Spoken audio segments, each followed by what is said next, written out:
Hello everyone, I hope you're doing very well. Myself Konika welcome you all on Kind.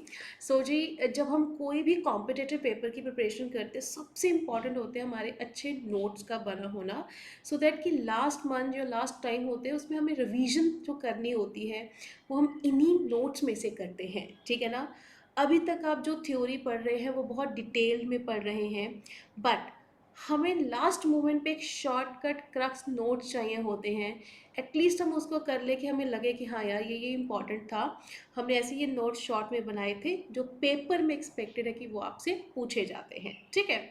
अब मैं कुछ आपको strategies बताने वाली हूँ। वो स्ट्रैटेजीज वेरी सिंपल है, एग्जाम्पल के थ्रू ही मैं बताऊँगी।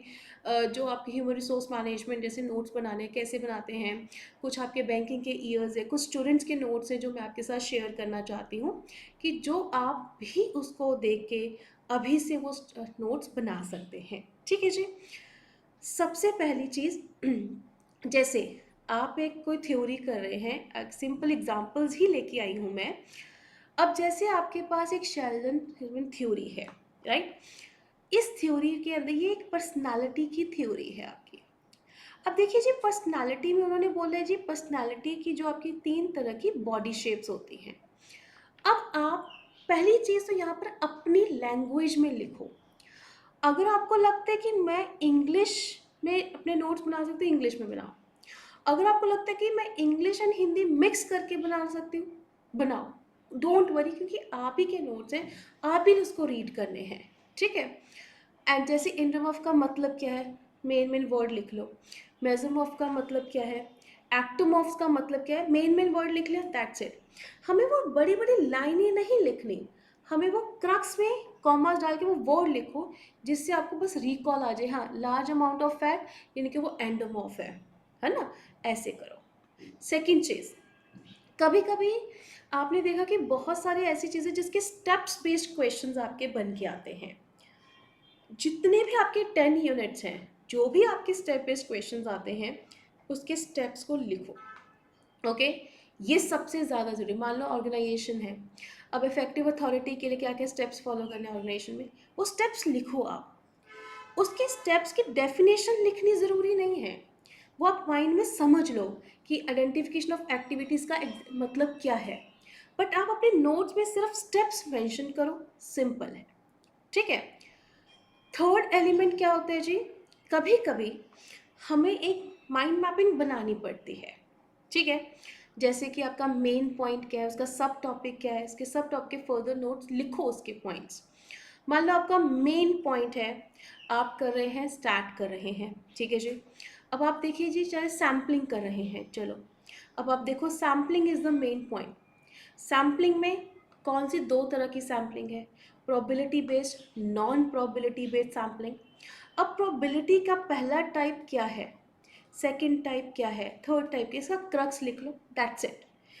क्लैरिटी माइंड में हो तभी आप उसको एक वर्ड में, एक लाइन में सीमित करके नोट्स बना सकते हैं। जब आपके मीनिंग की क्लैरिटी नहीं होती, आप वही चीज़ें नोट्स वाली जो कोई देता है वही आप जब कॉपी पेस्ट कर रहे हैं वो नोट्स नहीं होते, ठीक है। इस तरह के क्रक्स आपके नोट्स बनते हैं जो आपको हमेशा याद रहते हैं, राइट। अब जैसे मेथड्स आते हैं, राइट। आपने किसी, आपको मान लो कि मैं ट्रेनिंग कर रही हूँ, ट्रेनिंग की प्रोसेस एक लाइन पे लिख लो, मेथड्स ऑन द जॉब कौन कौन से मेथड्स हैं। अब देखो कोचिंग है, आपके माइंड में क्लैरिटी हो कि हाँ कोचिंग का मतलब ये था। मान लो आपको कोई अपन जॉब इंस्ट्रक्शन ट्रेनिंग है, वो वर्ड नहीं क्लियर है, तो उसकी हल्की सी डेफिनेशन लिख लो। जो ऐसा नहीं कि हर चीज़ की डेफिनेशन लिखने लग जाओ, जो चीज़ आपको लगता है कि यार ये मैं भूल सकती हूँ या ये मैं भूल सकता हूँ, सिर्फ वही डेफिनेशंस लिखो, दैट्स इट, ओके। और इसी तरह ये देखो कि आप आगे जैसे रैंकिंग एंड कंपैरिजन है। अब देखो ये मेथड जॉब इवैल्यूएशन के ऐसे थे कि सिर्फ 4 ही मेथड थे, आगे के फर्दर टाइप नहीं। तो अगर आपको लिखते हैं कि कुछ हिंट लिखना है तो लिख लो, कोई दिक्कत नहीं है। अब जिसके मेथड्स ही आपके 10-10 हैं वो नहीं करने, वो आपको मतलब समझो, दैट्स इट, ओके, ठीक है जी। सो ये होती है सिंपल स्ट्रैटेजीज। जितने नोट्स आपके क्रक्स, जितने नोट्स शॉर्ट होंगे, इट मीन्स आपके माइंड को उतनी ज़्यादा क्लैरिटी है। जितने आप नोट्स लेंदी बनाएंगे, इट मीन्स आपके माइंड को उतनी क्लैरिटी कम है, ठीक है। अब जैसे ये स्टूडेंट के नोट्स हैं, सबसे पहली चीज़ आपको फॉर्मूलाज के रिलेटेड नोट्स बनानी ज़रूरी है।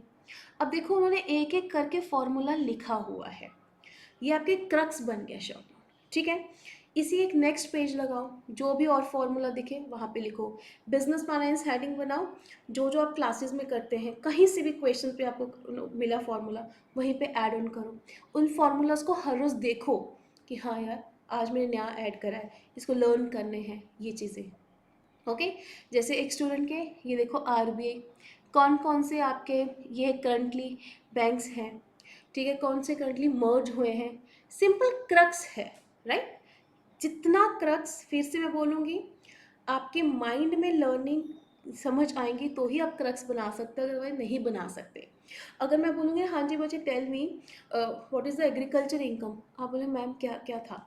अगर आपने माइंड में एग्रीकल्चर समझा है कि हाँ जी एग्रीकल्चर इनकम कि ये मेन 3 एलिमेंट्स होते हैं और इसमें एग्जम्पटन किसको मिलती है, ठीक है जी, जिसकी इनकम लेस देन 5,000 हो, एग्रीकल्चर लाइन से ये हो, किनको नहीं मिलती वो स्लैब रेट फॉलो करते, उसका फॉर्मूला क्या है, कौन सी हमारी पार्टली इनकम है, कौन सी नॉन, जितना आप माइंड मैपिंग बनाएंगे उतना आपके नोट्स अच्छे बनेंगे, उतनी आपकी रिवीजन अच्छी होगी, उतना पेपर में अच्छा परफॉर्म कर पाएंगे।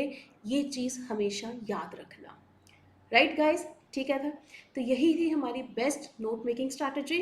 बाकी थोड़े थोड़े एफर्ट करो, कन्फ्यूजन होती है यू कैन सेंड मी कि मैम मैंने ये नोट्स बनाए हैं, क्या ये ठीक है, कोई चेंजेस है, आई विल डेफिनेटली आपको मैं बताऊंगी कि हाँ जी ये चेंजेस आप कर सकते हैं, ठीक है जी। बाकी you can join this Telegram group kind classes by Konika, ठीक है जी, जिस पे आपको हर सेशंस के जो हम क्रक्स में कर रहे हैं उसके पीडीएफ्स मिलते हैं।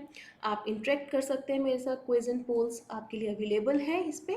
बाकी आप कोई भी क्वेरी करनी है एनी टाइम आप इस ग्रुप में से मुझे सर्च कर लीजिएगा जी कॉनिका, ठीक है, उस पर आप पर्सनली मुझे कनेक्ट कर सकते हैं। कोई भी डाउट आ रहा है भेज दीजिए, कोई भी अगर आपको लग रहा है कि हाँ मैम मैंने नोट्स बनाए, कन्फ्यूजन हो रही है, आपको समझ नहीं आ रहा प्रिपरेशन कैसे करनी है, you just send me a message, I will definitely connect with you guys, right guys, ठीक है जी। सो यही था हमारा note making best strategy. I hope अब आप इसको फॉलो करेंगे and definitely don't forget to subscribe this channel and like करना मत भूलेगा। एंड बाकी हम मिलते रहेंगे। All the very best guys.